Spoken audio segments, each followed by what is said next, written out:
우리 10월의 주제가 이제 말씀이라서 계속 말씀과 관련된 말씀을 나누고 있는데요. 오늘 본문 1절의 말씀을 보면 한번 띄워주시겠어요? 본문 1절의 말씀을 같이 다시 한번 읽겠습니다. 시작. 태초부터 있는 생명의 말씀에 관하여는 우리가 들은 바요, 눈으로 본 바요, 주목하고 우리 손으로 만진 바라. 아멘. 여러분, 생명의 말씀에 대해서 뭐라고 이야기를 하는가 하면 이 생명의 말씀이 어떻게 됐다는 거예요, 지금? 눈으로 보고 귀로 듣고 손으로 만진 바가 됐다는 거예요. 여러분, 보이지 않는 말씀이 이 생명의 말씀이 보이지는 않는 말씀인데 보이지 않았던 그 말씀이 지금 어떻게 됐다는 거예요? 실제가 됐기 때문에 눈으로 볼 수 있고 귀로 들을 수가 있고 손으로 만질 수가 있다는 거예요. 말씀이 실제가 된 것. 우리가 이걸 가리켜서 뭐라고 하는가 하면 성육신. 예수님이 말씀이신 그분이 우리와 같은 육신이 되신 것. 그게 성육신이란 말이에요. 말씀이 실제가 된 거예요. 여러분, 이 생명의 말씀을 우리가 생명의 말씀으로 받아들여야 되는데, 근데 안타까운 건 뭔가 하면 이 생명의 말씀을 사람들이 뭘로 받아들이는가 하면 많은 사람들이 지식으로 받아들이는 거예요. 지식의 말씀으로. 그런데 생명의 말씀을 지식으로 받아들이게 되면 어떤 폐해가 생기게 되는가 하면 첫 번째로 정죄하게 돼요. 말씀을 가지고. 여러분, 왜냐하면 하나님의 말씀이잖아요. 의의 기준, 진리의 기준이기 때문에 이게 어떤 면에서는 옳고 그름의 기준이 되는 게 맞아요.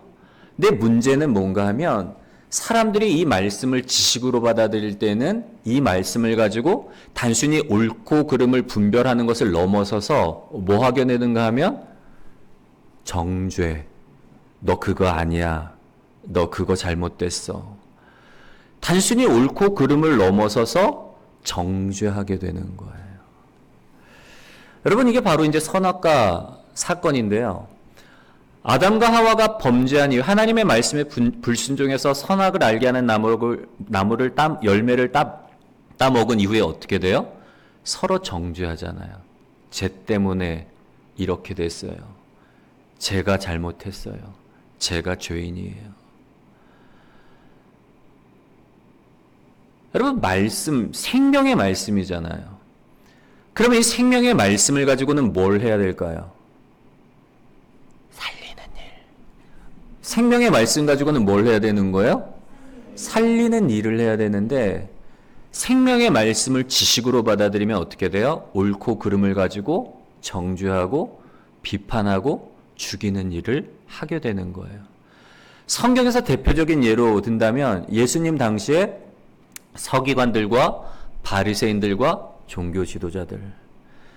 여러분, 서기관들과 바리새인들, 종교 지도자들은 하나님의 말씀, 이 말씀에 대해서 누구보다 많이 공부하고 많이 알았어요. 근데 이 사람들의 문제는 뭐예요? 생명의 말씀을 생명의 말씀으로 받아들인 게 아니라 지식의 말씀으로 받다 보니까 그 말씀을 가지고 뭐예요? 정죄하고 비판하고 죽이는 일을 하는 거예요.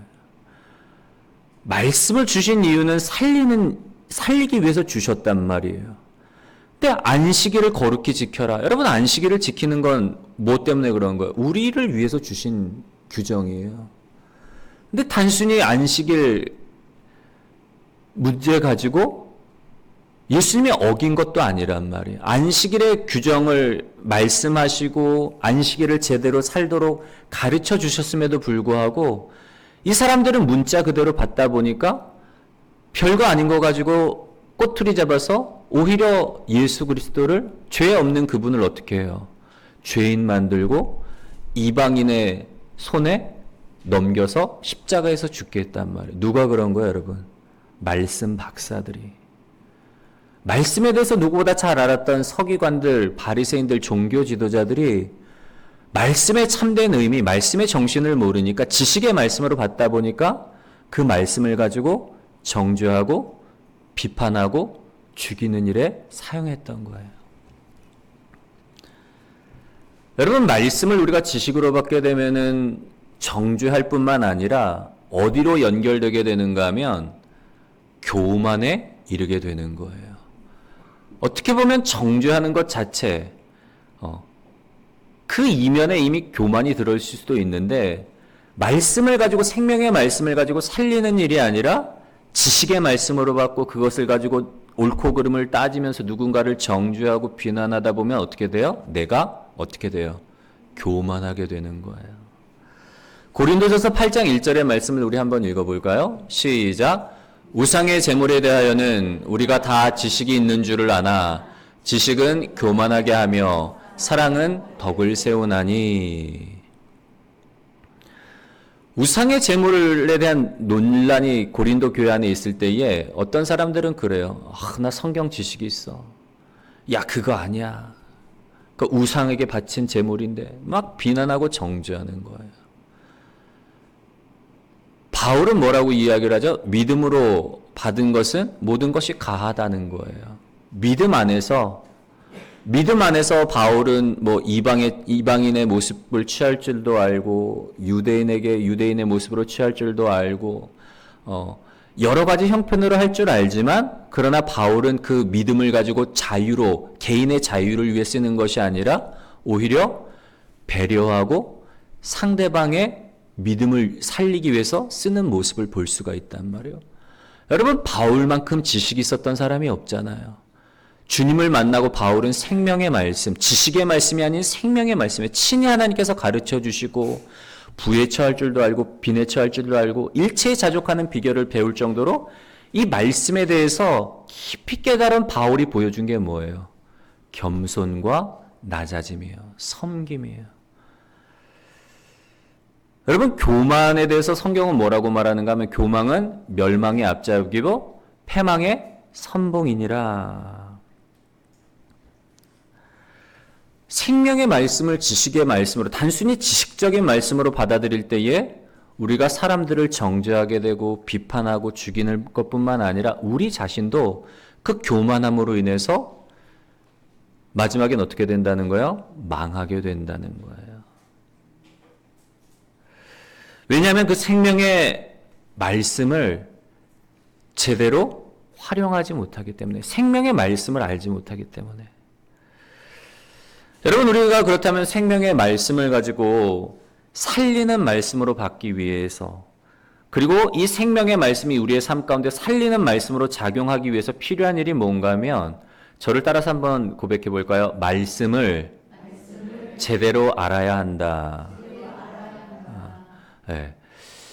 이 생명의 말씀이 우리를 살리는 말씀으로, 또 누군가를 살리는 말씀으로, 이 생명의 말씀이 내 안에서 살리는 역사가 일어나기 위해서는 첫 번째로 뭐 해야 된다는 거예요? 생명의 말씀이 뭔지를 제대로 알아야 된다는 거예요. 여러분, 우리 사람으로 예를 들면 우리가 세 가지로 나누어 볼 수가 있어요. 한번 띄워주시겠어요? 한번 읽어볼까요? 시작. 본질, 본체, 본성. 사람으로 예를 든다면 사람을 세 가지로 나눠 볼 수가 있어요. 사람의 본질, 사람의 본체, 사람의 본성. 여러분, 본질과 본성은 언뜻 보면은 좀 비슷한 것 같지만 차이가 있어요. 본질이란 뭔가 하면 사물을 그 자체로 존재하게 하는 근본적이고 변함없는 성질을 가리켜서 본질이라 그래요. 사물의 본질이 뭐냐라고 이야기할 때는 그 사물을 존재하게 하는 근본적이고 변함없는 성질을 가리켜서 본질이라 그러는 거예요. 그래서 본질은 필연성을 가지고 있어요. 왜냐하면 사물이 사물되게 돼야 되니까. 그리고 존재하는 근본적인 이유나 바탕이 되는 거예요. 반면에 본성 같은 경우에는 뭔가 하면 사람이나 사물이 본래부터 타고난 어떤 성질이에요. 우리가 이제 이걸 흔히 다른 말로 하면은 사람의 성격, 성품, 특성이라고 이야기를 할 수가 있어요. 각 개체가 가지고 있는 고유한 특성이 바로 이 본성인 거예요. 그럼 본체는 뭐예요? 사람으로 하면은 우리의 몸이 본체인 거예요. 여러분, 사람도 세 가지로 나눌 수가 있어요. 사람의 본질이 뭐냐? 우리는 뭐 하나님의 형상대로 지음받은 존재고 하나님이 우리에게 지금 이런 몸을 주셨고 또 우리에게 주신 어떤 성품이 있단 말이에요. 마찬가지로 여러분 말씀도 본체가 있고 본성이 있고 본질이 있는 거예요. 그럼 말씀의 본질은 누군가 하면 한번 띄워주시겠어요? 말씀의 본질은 누구예요? 하나님. 말씀의 본체는 예수님. 말씀의 본성은 성령님인 거예요. 여러분 말씀의 본질이 하나님이신데 하나님에 대해서 성경은 뭐라고 말하죠? 하나님은 무엇이시다 라고 그렇게 정의 내리잖아요. 하나님은 무엇이시라 뭐라고 정의를 내리죠? 사랑이시라. 네. 여러분 말씀의 본질은 뭔가 하면 뭐라고요? 하나님의 사랑이에요. 말씀의 본체는 예수님인데 예수님은 어떤 거예요? 사랑의 관계를 의미해요. 그리고 말씀의 본성이신 성령님은 뭘 의미를 하는가 하면 사랑의 섬김을 의미하는 거예요. 여러분 생명의 말씀이라고 할 때 말씀의 본질은 하나님의 사랑이요. 말씀의 본체는 예수님을 통한 사랑의 관계요. 말씀의 본성은 성령님을 통한 사랑의 섬김이란 말이에요. 이 생명의 말씀을 우리가 지식의 말씀이 아닌 생명의 말씀으로 받아들이면 어떤 역사가 일어날까요? 살리는 역사. 네, 살리는 역사가 일어날 수밖에 없는 거예요. 왜냐하면 생명의 말씀이기 때문에. 여러분 우리가 말씀이 오늘 요한 1서 1장의 말씀에 보면은 생명의 말씀이 어떻게 됐다 그랬었죠? 눈으로 본 바요, 귀로 들은 바요, 손으로 만진 바라. 생명의 말씀이 실제가 됐어요. 이 생명의 말씀이 우리의 삶 가운데 실제가 될 때 말씀의 본체, 본성, 말씀의 본질, 말씀의 본체, 말씀의 본성이 우리의 삶 가운데 실제가 될 때 하나님의 사랑이 내 안에서 말씀을 통해서 역사가 되고 그리고 그 예수님을 통해서 우리가 사랑의 하나님과도 이웃과도 사랑의 관계를 맺고 성령님의 감동 감화를 받아 우리가 사랑으로 섬길 때에 어떤 역사가 일어난다는 거예요? 나도 살고 다른 이들도 살아나는 역사가 일어나게 된다는 거예요.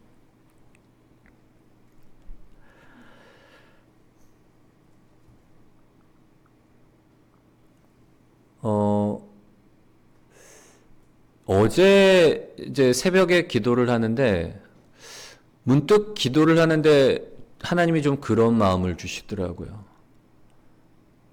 니느웨를 향한 하나님의 마음. 정말 뜬금없이 제게 그런 마음을 주시는 걸 기도하는 가운데. 니느웨를 향한 하나님의 마음을 묵상하게 하시면서 눈물이 나더라고요, 여러분. 사실 제가 요즘에 개인적으로 많은 분들이 그렇겠지만 정치 현실을 보면 너무 답답해서 요즘엔 아예 정치 기사, 정치에 관련된 걸 아예 보지를 않아요. 너무 속이 상해서. 어쩌다가 우리 조국 대한민국이 이렇게 좌와 우로 나뉘어서 서로 대립하고 반목하게 됐을까? 정치 지도자들이 그렇게, 정치인들이 그렇게 하면 안 되는 거예요. 서로 갈등하고 반목하고 표를 얻기 위해서, 세를 얻기 위해서. 너무 안타까운 거예요. 같은 민족, 같은 사람들인데. 그래서 정치에 대해서는 제가 보지도 않고 너무 좀 답답해요. 나라의 미래를 생각하면 막 솔직한 마음으로는 떠나고 싶고 그만큼 이제 소망이 없는 거죠. 그런 생각을 갖고 있는데 새벽 기도 가운데 하나님이 그런 마음을 주시더라고요. 니느웨를 향한 하나님의 마음.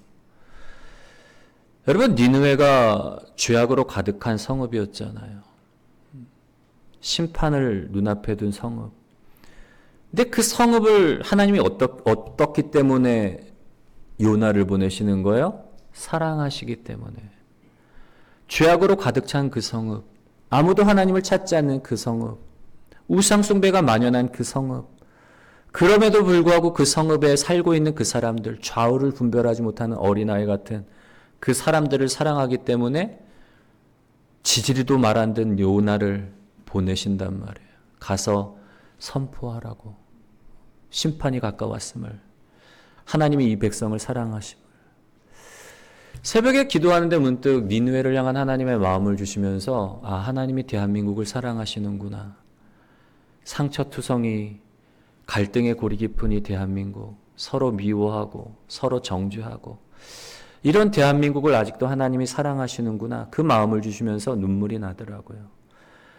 여러분, 이 마음 제가 가진 마음이 아니잖아요. 누구의 마음인 거예요?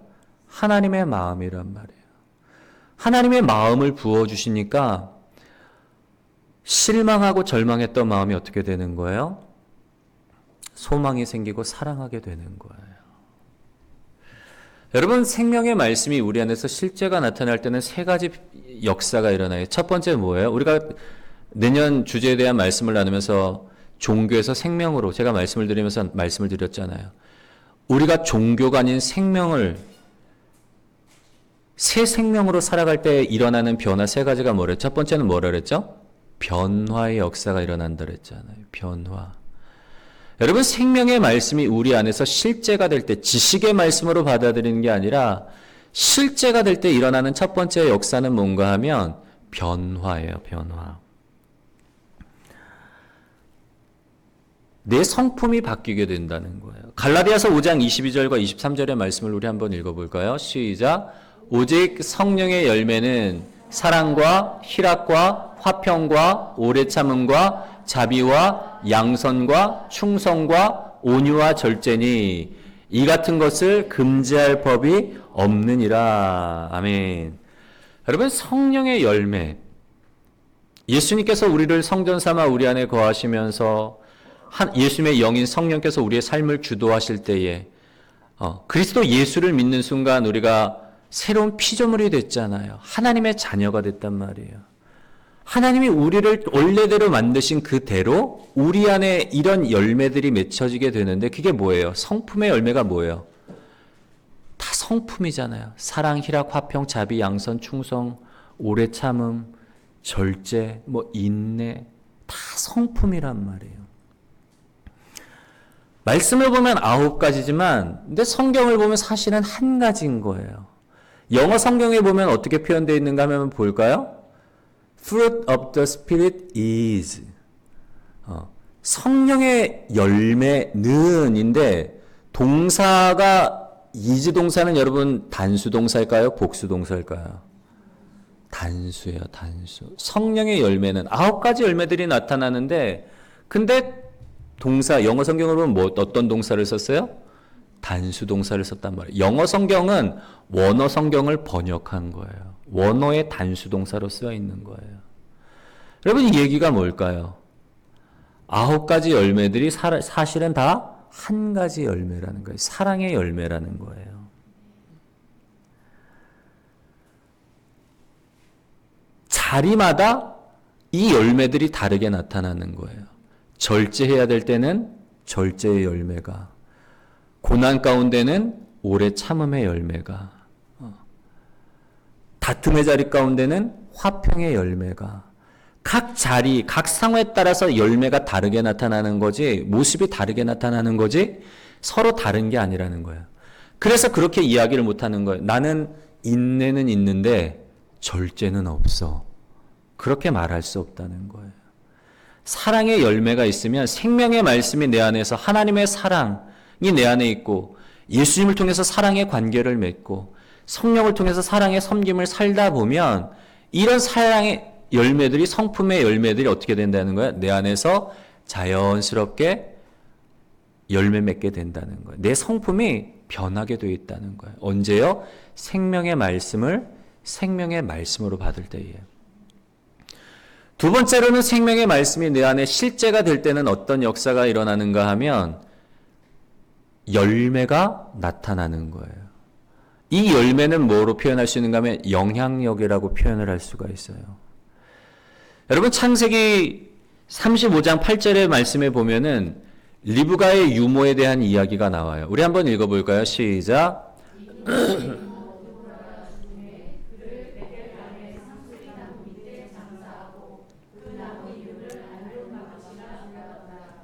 아멘. 여러분, 리브가의 유모의 이름이 드보라예요. 리브가의 유모가 처음 이야기에 등장하는 건 언젠가 하면 아브라함이 이삭의 아내를 구하기 위해서 시종을 보내잖아요. 라반의 집에 가가지고 이 리브가를 데리고 올 때에 리브가 혼자 보낸 게 아니라 유모와 함께 보냈다. 그때는 이름도 언급이 안 돼 있어요. 리브가가 주인공이란 말이에요. 그냥 몸종으로 유모가 따라갔는데 근데 35장 8절의 말씀을 보면 리브가의 유모 드보라의 마지막에 대해서 기록이 되어 있는 거예요. 이제 야곱이 우여곡절을 여러 가지 우여곡절을 뭐 다 보내고 이제 아버지 집으로 외삼촌 라반의 집을 떠나서 아버지 집 고향 땅으로 돌아갈 때에 그 여정 가운데서 유모 드보라가 죽어요. 그때의 많은 사람들이 유모의 죽음을 애곡하며 통곡했다. 그 시체를 상수리 나무 아래 묻고 통곡했다고 해서 그 나무를 가리켜서 통곡의 상수리 나무, 알론바굿이라 불렀다라고 그렇게 기록이 되는데 여러분 정말 무명으로 성경 한 구절에 등장했던 여인이 그 이름이 굉장히 비중 있게 기록이 됐단 말이에요. 말씀을 생각해 보면 그런 의문이 들어요. 도대체 언제 리브가의 유모가 야곱과 합류하게 됐을까? 성경에는 기록되어 있지 않아요. 왜냐하면 시집 올 때 따라왔는데 그러면 지금 어디 있는 거예요? 리브가와 함께 있어야 되잖아요. 그런데 어느 순간 다시금 라반의 집으로 가서 야곱과 합류하는 거예요. 우리가 이제 좀 상상을 해볼 수 있는 건 뭔가 하면 엄마 입장에서 여러분 어떨까요? 리브가 입장에서 아들을 오빠 집에 보내놨는데 오빠의 성격을 잘 알까요? 아니면 잘 알까요? 잘 알잖아요. 우리 오빠가 얼마나 이기적인 인간이며 우리 오빠가 얼마나 자기 가족밖에 모르는 사람인 걸 안단 말이에요. 그리고 아들을 보내놨는데 얘가 그 집에서 찬밥 신세로 보내는 건 아닐까? 여러분 걱정이 되겠어요? 아니면 걱정이 되겠어요? 걱정할 수밖에 없어요. 그래서 유모를 보내겠죠. 유모가 가서 좀 살펴달라고. 나 대신에 유모가 가서, 유모는 왜? 그 집에서 오래 살았던 사람이잖아요. 그러니까 유모가 가서 우리 아들 눈칫밥 먹지 않도록 잘 돌봐달라고 신신당부했을 거예요. 그래서 유모가 가가지고 뭐 하는 거예요? 그때부터 야곱과 함께 사는 거예요. 여러분 야곱의 아내들이 몇 명이에요? 4명이잖아요. 레아와 라헬, 비라와 실바. 여러분 4명의 여자와 산다는 게 쉬운 일이겠어요? 레아와 라헬 사이에서도 서로 남편의 사랑을 차지하기 위해서 막 다툼이 일어난단 말이에요. 뭐 비라와 실바는 말할 것도 없겠죠. 자녀들은 또 한둘이 아니잖아요. 야곱의 자녀들 가운데서도 요셉 편애하다가 또 싸움이 일어나고 미워하고 서로 이런 일들이 일어난단 말이에요. 그러면 막 서로 막 싸우는 일이 얼마나 막 비일비재하겠어요. 속상해 죽겠어. 막 그러면 드보라가 뭐 했겠어요, 여러분? 가갖고 위로하는 거예요. 괜찮아. 그럴 수 있어. 힘들어하지 마. 서글퍼하지 마. 그리고 아이 나면은 그 아이 손주들 자기 손주처럼 다 키워주고 업어주고 돌봐주고.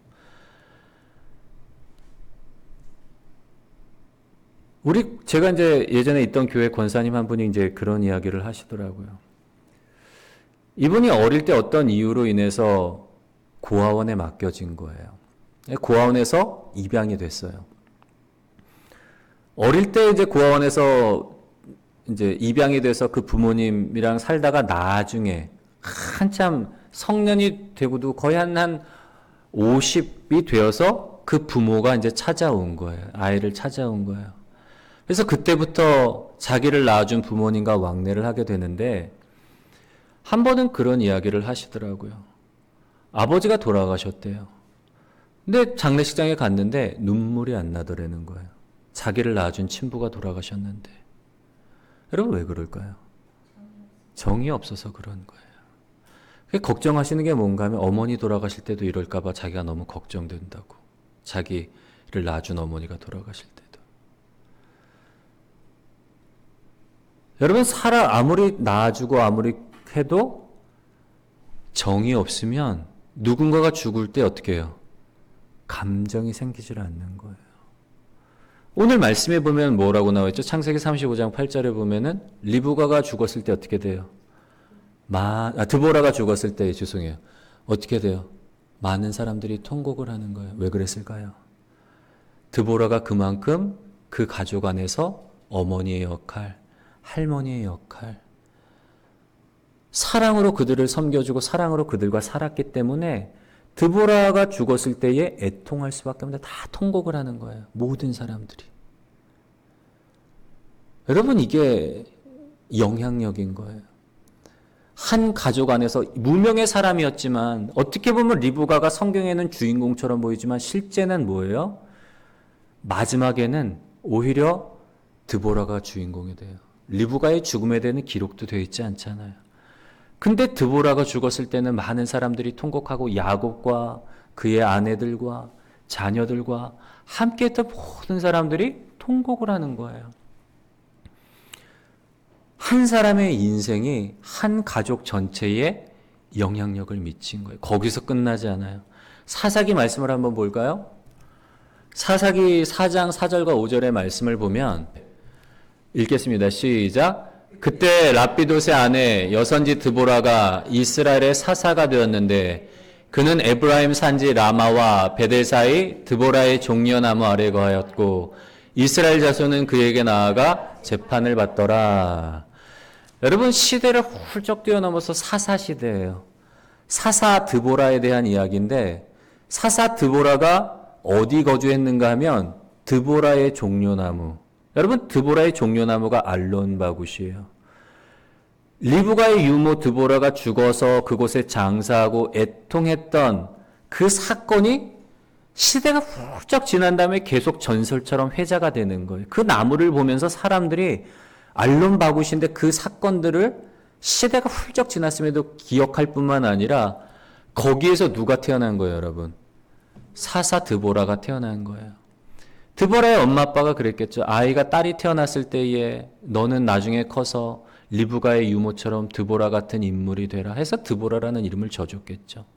그리고는 사사가 되어서 이스라엘을 어려운 가운데서 구원하는 사사로서의 역할을 감당한단 말이에요. 여러분, 리브가의 유모 드보라는 죽었지만 그 영향력이 어떻게 된 거예요? 한참이 지난 시대까지도 영향력을 미친 거예요. 언제? 생명의 말씀이 실제가 될 때, 내 성품이 변화될 뿐만 아니라 열매가, 내 삶이 영향력 있는, 후대까지 영향을 미치는 그런 영향력 있는 삶이 된다는 거예요. 마지막 세 번째로 생명의 말씀이 우리 안에서 실제가 될 때 어떤 역사가 일어나게 되는가 하면 필연적으로 뭐가 세워진다는 거예요? 공동체가 세워진다는 거예요. 우리가 마지막으로 데살로니가전서 2장 13절의 말씀을 읽고 이제 말씀 마무리하겠습니다. 우리 함께 읽습니다. 시작. 이러므로 우리가 하나님께 쉬지 않고 감사함은 너희가 우리에게 들은 바 하나님의 말씀을 받을 때에 사람의 말로 아니하고 말씀으로 받음이니 진실로 그러하도다. 이 말씀이 또한 너희 믿는 자 속에서 역사하느니라. 아멘. 여러분, 데살로니가 교인들에 대해서 데살로니가전서 1장 1절부터 10절 말씀에 보면 뭐라고 기록되는가 하면 데살로니가 교인들이 모든 믿는 자들의 본이 되는 삶을 살고 있다는 거예요. 믿음의 역사와 사랑의 수고와 소망의 인내라는 부분에 있어서 마게도냐와 아가야에 이르기까지 모든 믿는 자의 본이 되는 삶을 살고 있다는 거예요. 여러분, 이방인으로서 그리스도인으로 개종한 사람들, 이방인으로 그리스도인으로 개종을 하면 여러 가지 불이익을 당하고 심지어는 생명의 위협을 받는 상황 속에서도 이들이 예수 그리스도를 구주로 받아들일 뿐만 아니라 변화된 삶을 산단 말이에요.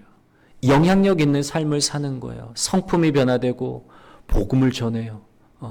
생명의 말씀을 전하고 그리고 사랑으로 살아가고, 그래서 모든 믿는 자의 본이 되는 삶을 살 수 있었던 공동체가 이루어지고 이런 변화의 역사의 삶을 살아갈 수 있었던 이유가 뭐라는 거야? 하나님의 말씀을 받을 때에 사람의 말, 지식의 말씀이 아닌 하나님의 말씀으로 받았기 때문에 이 말씀이 그들 안에서 역사하는 능력이 되었다는 거예요. 여러분, 내 말씀이, 생명의 말씀이 나의 삶 속에서 실제가 될 때, 지식의 말씀으로 받지 아니하고 실제가 될 때 어떤 역사가 일어나요? 내 성품이 변화되고 내가 사랑의 삶을 살게 되니까, 사랑의 관계, 사랑의 섬김을 살게 되니까 어떻게 돼요? 열매들이 나타나고 자연스럽게 내 주변에 사람들이 모이면서 공동체가 만들어지는 거예요. 여러분, 이제 오늘 말씀을 마무리합니다. 우리가 10년, 20년, 30년 신앙생활에도 변화되지 않는 이유는 말씀이 아닌 지식의 말씀으로 받았기 때문에, 그리고 우리의 삶이 종교로 살아가기 때문에. 그러나 그리스도 예수 안에서 우리를 구원하여 주시고 그리스도 예수 안에서 우리를 하나님의 자녀 주신 이유가 뭐라는 거예요? 새 생명 가운데서 살게 하기 위해서. 하나님의 사랑 안에서 살고 사랑의 관계를 맺고 사랑의 섬김을 통해서 생명의 말씀이 실제가 되는 삶을 살라고 우리에게 새 생명을 주신 거예요. 여러분, 우리가 말씀을 읽을 때에 지식의 말씀이 아닌 생명의 말씀으로 이 말씀이 나의 삶 속에서 실제가 되도록 그렇게 기도하시고 사모함을 통해서 우리의 삶을 통해서 이 땅에 예수 그리스도의 향기가 바라고 예수 그리스도의 생명의 열매가 맺혀지고 주님 앞에 섰을 때에 우리가 기쁨으로 주님 앞에 설 수 있는, 여러분으로 인해서 나라가 변화되고 여러분으로 인해서 가정이 변화되고 여러분으로 인해서 교회가 변화되고 여러분으로 인해서 생명이 살아나는 역사가 일어나게 되시기를 주님의 이름으로 간절히 소원합니다.